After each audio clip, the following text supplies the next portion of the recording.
Hayo yameelezwa na Waziri wa Madini Anthony Peter Mavunde katika kongamano la wachimbaji wa madini lililofanyika katika mji mdogo wa Katoro mkoani Geita, likiwa na lengo la kuipongeza serikali iliyoko madarakani kwa kuondoa vikwazo kwa wachimbaji wa madini hapa nchini.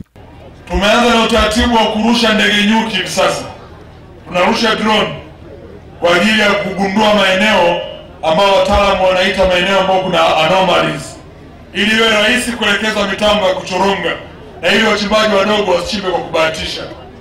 Kwa tunatengeneza package ya mchimbaji mdogo, watapewa leseni, tutawatengea maeneo na vile vile tutawasaidia kupata mitambo ya kuchoronga.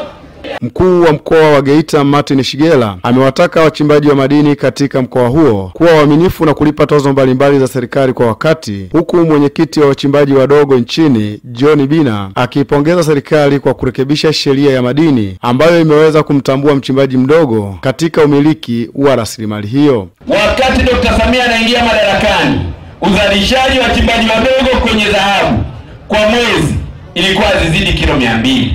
Leo Mheshimiwa Waziri, tunavyosema wachimbaji wadogo wanazalisha kilo zaidi ya 450 na kwa mwaka wamefikisha zaidi ya kilo 1550 zenye thamani ya trilioni 1 na bilioni 500. Tumefanya tafiti tukagundua kwamba kuna wachimbaji ndani ya sekta ya madini wanaitwa wakulima, kuna uchimbaji ndani ya sekta ya madini wanaitwa wafugaji, lakini kuna wachimbaji ndani ya sekta ya madini wanaitwa wavuvi.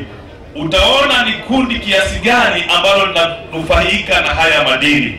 Katika kongamano hilo, baadhi ya wabunge wa mkoa wa Geita akiwemo Dr. Joseph Kasheku maarufu kama Kingi Msukuma, mbunge wa jimbo la Geita vijijini, na mbunge wa jimbo la Busanda Mhandisi Tumaini Magesa wamesema kwa takwimu zilizowasilishwa bungeni hivi karibuni, sekta ya madini inachangia katika pato la taifa zaidi ya 10% tangu kufanyika kwa marekebisho ya sheria ya madini. Leseni moja inagharimu kama milioni 100 na kitu. Sasa uwezo wa wachimbaji wadogo kunamaliza mtaji kwa kulipa fidia, hapo unaenda kuanza kuchimba wewe ni rofa. Sasa hii haiwezekani. Utakumbuka wazi maswali yangu na michango yangu bungeni kuhusu madini.